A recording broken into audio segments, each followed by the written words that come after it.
there, Buttercups. Your resident Teabelle here. Welcome to Hark, 'tis the Teabelle. Let's dive in for that tea today, huh? Now, do y'all remember the older woman that was sitting next to Forrest on the bench? Well, if you don't, she is just sitting there listening to Forrest talk, and she is here for the tea. I promise you. And now she's dabbing her eyes because she is really feeling the emotions Forrest has vocalized about losing his mama.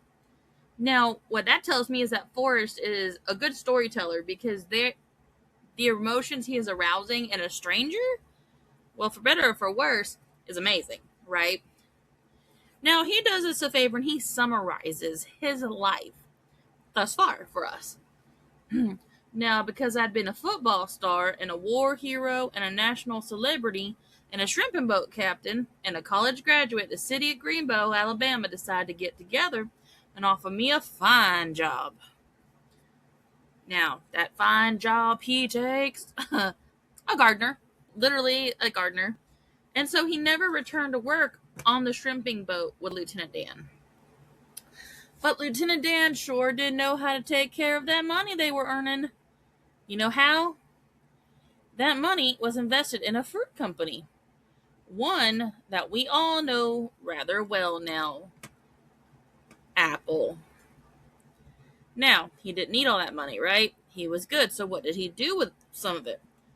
He gave a lot of the money to the church, and I think it was the church that he would actually pray to when they were first starting out. He gave a lot of money to a hospital, and he even gave what Bubba would have had to his mama. And at this point, Lieutenant Dan is like, man, you're crazy for that. But that money changed the life of Bubba's family. And to be fair, that money wouldn't have existed in this form had it not been for Bubba and his dedication to shrimping. So, of course, this is just Forrest. He's going to do right by others, right? And true to Forrest's fashion, he is now mowing that grass for free because, well, of course, he was a gazillionaire. But even with everything going on, every success he's had in life thus far, he's still lonely. He's in that big old house all by himself, and his mind, of course, is going to wander to his love, Jenny. Until one day, he's not just envisioning her walking to him in his head. She actually shows up. Now, let's paint the scene. He's mowing his yard, living his life, when he sees her. Now, I would like to put in here that I am impressed. He actually had the foresight to turn off the mower, because if you recall correctly, he just jumped off the boat when he saw Lieutenant Dan.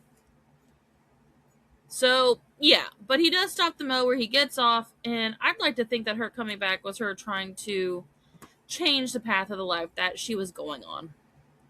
And by choosing Forrest, she was going to a safe space, recoup, rest, etc. And you can see as she hugs him, the relief flooding over her face, and she is home. Now, Forrest does wonder if she has ever slept in the last however many years they've been apart, because she slept for days, but given the lifestyle she was living, right? That's a fair question.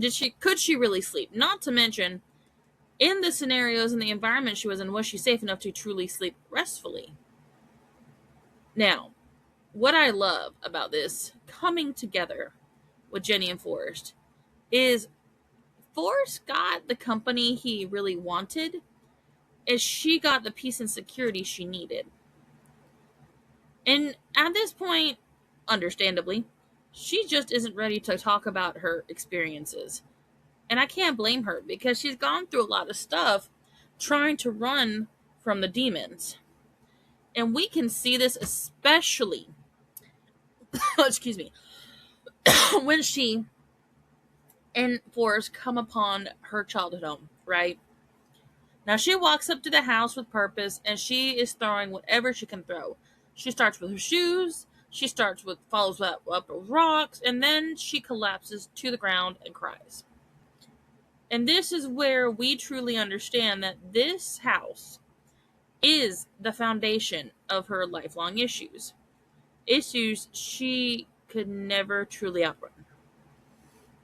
And the wonderful thing here is that Forrest doesn't question her. He doesn't try to fix it.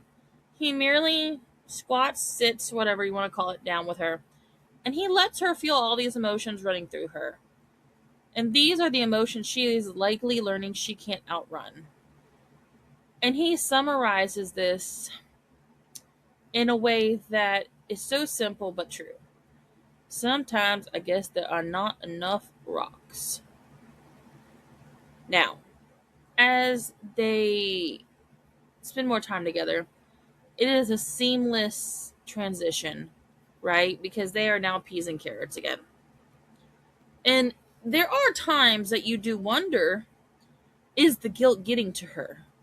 And one specific scene is when she is sitting in a chair staring at some really beautiful roses that Forrest had put in her room. And I have to wonder if she feels as if she's using Forrest as a means to an end. Because when she looks at those roses, yeah, she's content. Yeah, she's happy. But that look of concern kind of dampers the other two, you know? She does truly care about him, but she doesn't think she's enough for the bad guys. So for a guy like Forrest, who's done all these things and been so good to her, is she going to be enough for him? And I felt that. I do understand that. Now, she pays attention to him, though. You know why? She knows he loves running, and she knows that there's something that he will love. And that is a pair of Nike running shoes, which she does gift him. And essentially, you see them dancing, you see them doing all these things together. This is the family he wanted. He was content. And I do believe that there was a part of Jenny that was falling in love with Forrest and the life that he could provide. Okay? The problem, definitely in my opinion, was that she did not feel worthy of him. Now, picture it. It's the 4th of July, and they're watching fireworks on TV. They're about to go to bed in their separate rooms, and before she can get up the stairs completely, he asks her to marry him. And you can see she's caught off guard. Now, maybe, just maybe, she was hoping he wouldn't ask. And this is why she has to tell him that he would make a good husband. But he didn't want to marry her. But Forrest takes this a little bit differently, which I understand why he takes the way he does. He just believes that she doesn't love him, and that he won't be a good husband, and that he doesn't know what love is. But unfortunately, they're on 2 different books. There's no way for him to understand where she's coming from because she has not shared with him the past, the things she's done, people she's been with, etc., right? And so he walks onto the porch, and she goes to her room, and they're both broken. They're both sad. They're both just in a moment of they're grieving this moment now. And so, truly in my mind, she was hoping he wouldn't ask, so she wouldn't have to tell him no. But later that night, she does make amends and explains to Forrest that she does love him. But she shows him that she loves him in a way that, well, she knows best. And so it's very sad that the next morning she does run away. She tries to say, well, I'm not running, but darling, you are running. And that's okay, though. I mean, not for Forrest, but we understand. I understand. Doesn't mean she didn't love him, because she does. She probably feels like she ruined the only good relationship she had in her life. And she did not want that tainted, right? Well, we obviously understand that Forrest is not going to understand the whole situation, and he's going to see it so differently.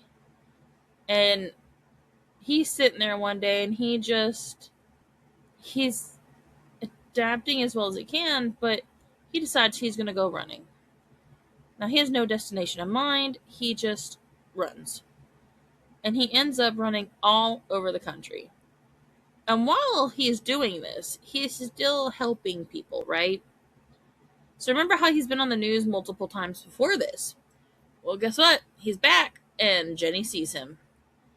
Now, he obviously is going to gain a following because no one understands why he's doing what he's doing, so there's a lot of questions. In the rest of the country, people cannot believe that he would just run to run. They want to know, why are you doing this? Who are you doing this for? Is it for the homeless, animal rights, etc.? And he doesn't know why they can't understand that he just felt like running. Now, there are a few cases that they do use, such as one man who specifically expresses that he feels like Forrest has his act together. He has it all figured out and has the answers. Y'all, we know better. We know that Forrest has none of this. But isn't it ironic that people will cling to hope they will look at somebody else who they believe has it together, when in fact that person has no idea? It's a really good mask that you wear in public, apparently. Now, no shade to this man, obviously who's saying this. It's just a moment of like, okay, dude, cool. Now, somebody told Forrest that it gave them hope, but he didn't know about that. Now, there were a couple people he did help. One man needed help with a bumper sticker slogan, and he did help with that. And it was such an organic moment. Forrest had run through some dog poop, and the guy's like, "You just ran through dog poop." And Forrest goes, "It happens." And the guy's like, "What?" And he's like, "Yeah, it happens." So that's what the guy put on there, but it wasn't poop. So I'm trying to keep the language a little clean, just saying. Now, another example they use is, that smiley face we so love on a yellow background, and it is accompanied pretty much by "have a good day," or is it "have a nice day"? Anyhow, that's something else that he helped, I guess, create as far as they were concerned, right? Now, it takes a while. 3 years, 2 months, 14 days, and 16 hours to be precise. But he decides it's time to put the past behind him so he can move forward. And he is about to totally mess up the people behind him. And he has pretty much gotten a pretty large group, by the way, following him. Now, the crowd is parting as he is running the opposite direction of where they were going. And we're seeing that ends that weren't really tied up are being tied up slowly. Okay. So Forrest is at the house and he gets a letter. This is where we find out why he is in Savannah. Now, we're learning about Forrest's life, right? And Forrest comes to the point of saying, like, yeah, she's here. This is the address, blah, blah, blah. This lady, this sweet old lady is sitting there and she is so invested. She's like, you don't need a bus. And she gives him directions. And, well, of course, our dear Forrest says, haha, I got you. So he runs. Off he goes. Well, he gets to Jenny's apartment. And Jenny opens the door and she's super excited to see him. And he's excited too. Well, this is a little bit later when he's standing in that apartment. He gets pretty much a shock of his life. Considering everything he's been through, right? I mean, it's kind of crazy. Jenny is a mama. Okay? And then she says, well, I named him after his daddy. And the little boy's name is Forrest. Now, Forrest is like, oh, he got a daddy named Forrest too? And then he's stepping back as if he's done something wrong when he realizes why he's named Forrest. Yeah, because that's his son, right? But Jenny is there quickly to reassure him, like, hey, you've done nothing wrong. You can go see our son. Okay. But there's one question that he needs to know the answer to, that he doesn't really want to ask. It's a very devastating question, but he needs to know. So he kind of starts quietly going, is he smart or is he like... And he can't finish this question because he doesn't want him to be like dad, don't son. He doesn't want the son to be like the father. And Jenny sees the issue and she assures him that he is very smart, right? Now Forrest sits down with his son and they're watching a show and they're talking a little bit. Now, we remember that right now the score is Forrest 1, Jenny 0 on the proposals, right? They're gonna even out, I promise. So Jenny and Forrest are sitting on a bench as they watch their son swing in the distance, right? And so Jenny has this kind of serious look on her face, and we learn that she is sick. It's a virus, and the doctors have no idea what it is, and there's nothing they can do about it, right? Now, Forrest doesn't go, oh, what is the virus? What is this? What is this? No, he goes, well, you can come home with me. And so Jenny ups the ante, though. She says, would you marry me, Forrest? Now, this man, who, by the way, has been in love with her almost his whole entire life, doesn't hesitate, and he accepts her proposal immediately. Now, we're getting ready for the wedding. Everything looks great. Woo, and a special guest arrives. It's Lieutenant Dan. And y'all, Lieutenant Dan is clean shaven. It has titanium legs, and he's engaged. He looks like the man he kind of was before he lost his legs. Okay, but the attitude is so different. You can see the whole vibe being changed. Now, I don't think that this would have been the path he would have been on had Forrest not been a part of his life, because he would have never saved his life. And you can see that both men are truly happy, right? Now, the wedding goes on. Jenny and Forrest are married. Happy day. But unfortunately, we don't know how long that Jenny and her Forrests get to be the cozy little family that they are now. But they do decide to take advantage of every moment they have. And so Forrest is taking care of Jenny as she progressively gets worse.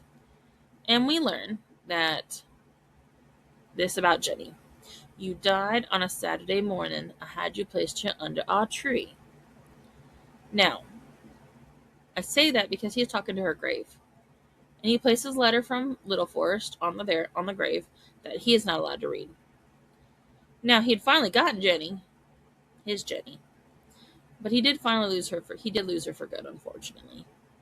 But luckily for Forrest, there always would be a piece of her in the form of their son. Now, I don't know if y'all recall, but when Jenny and Forrest were kids and they were running away from her dad that one fateful day, she had one wish. Dear God, make me a bird so I can fly far, far, far away. Right? In that moment that Forrest is walking away from her grave, you see the birds flying away. She flew away, right? Now, sort of the ending of this is that he did have that house of her father's bulldozed. So that's gone.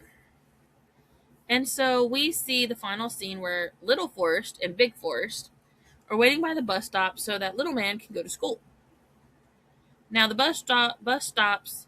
The doors open, and Little Forrest just kind of looks at this bus driver. Okay. Now she reminds him, like, this is the bus to school. And little man goes, of course, you're Dorothy Harris and I'm Forrest Gump. Now, Dorothy Harris just smiles. And then what we see after that is the feather floating around. And you know that feather we saw in the beginning? Well, yeah. Because now it sat at his feet originally and starts floating away. This is just a great ending as far as a movie goes, right, guys? Okay, So we know that a lot of movies, right, are based off of books. And that's not a surprise here, not one bit. But I decided to go down the rabbit hole of looking up the book for this specific movie. And I noticed that, well, there are differences that are a little bit shocking, right? And I know Hollywood does its thing. No shame, no nothing, right? But what this does to me, and y'all know if you've listened to this podcast, I like rabbit holes and I will jump down them. This means I'm going to have to read not only the book based off a true story for this movie by Winston Groom. Okay. What that also means is I'm going to have to read the sequel.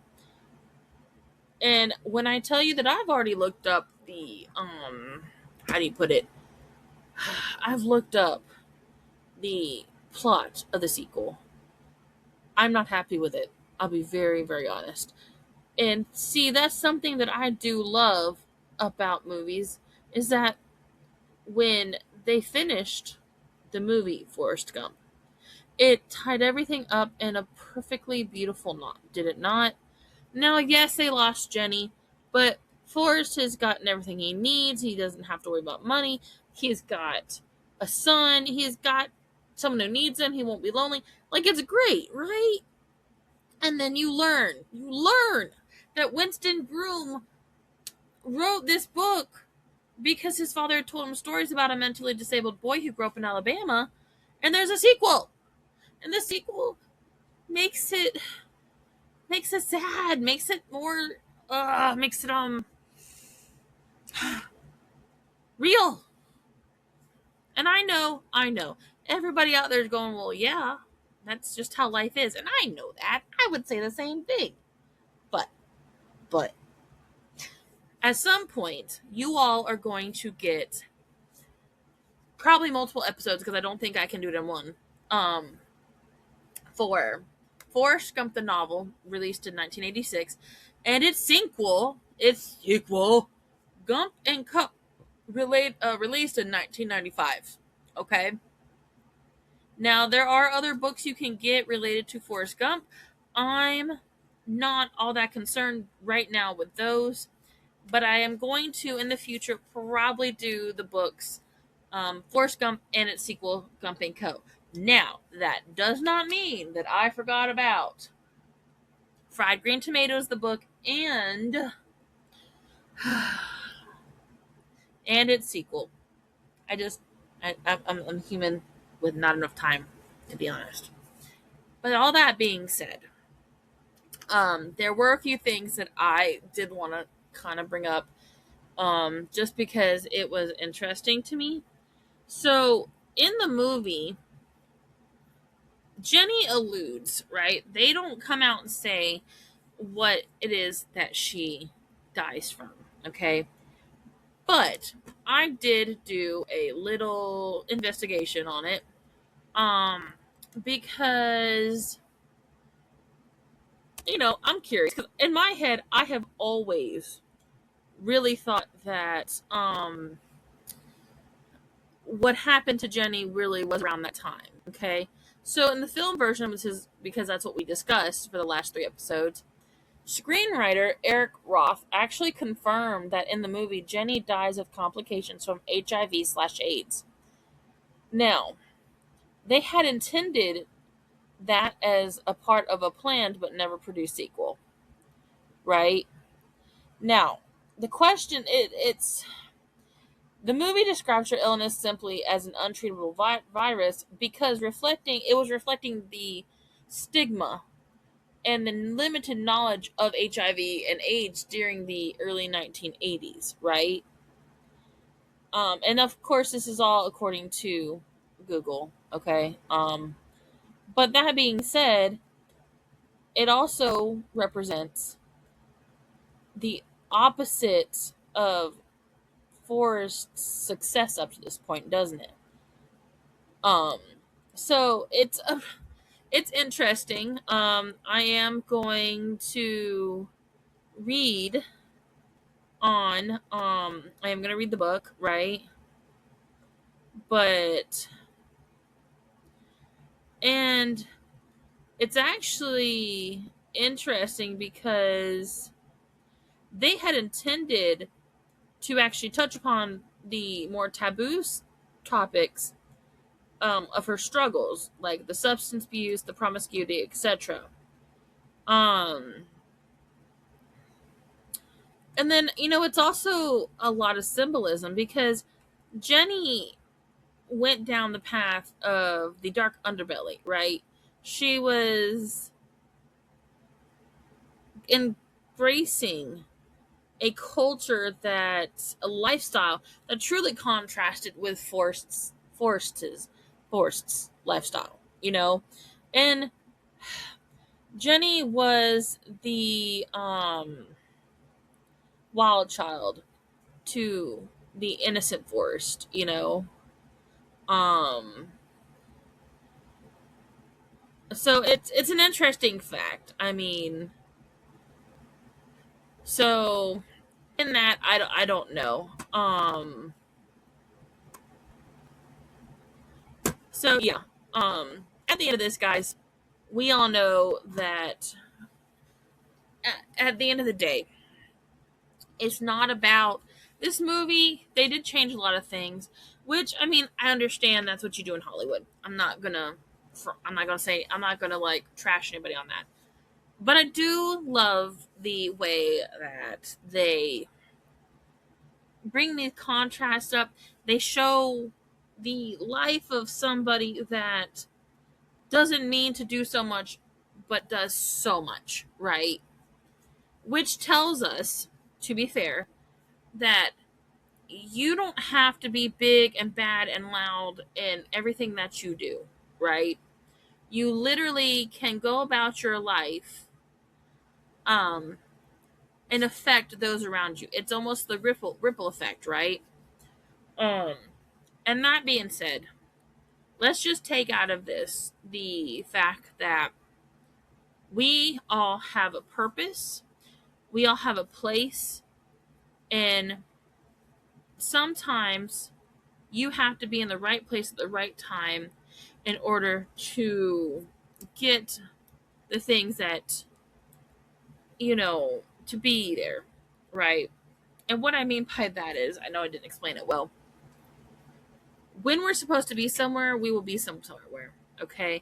We'll be there with the right people at the right time. So our timelines, my timeline, and anybody else's timeline, they'll be different, right?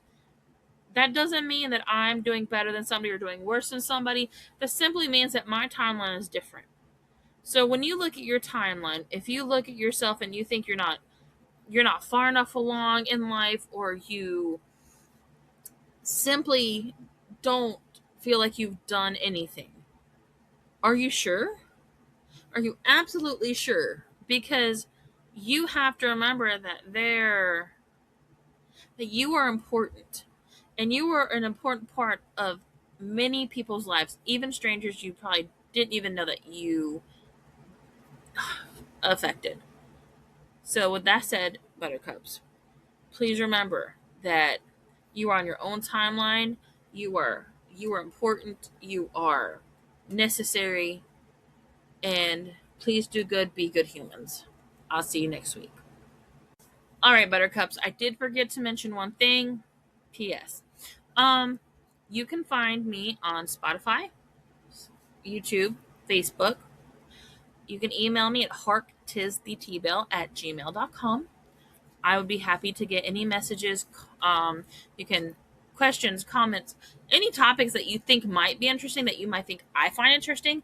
Odd rabbit holes, like, let's go. Shorter episodes, longer episodes. I don't have a preference. I just record, and I record what I feel. So that being said, this is my final ta-ta for the week. And if you are located in the areas that were messed with in that big snowstorm, I hope that everybody is safe and trying to stay warm. And I hope that you didn't get cabin fever too bad if it was bad. Ta-ta!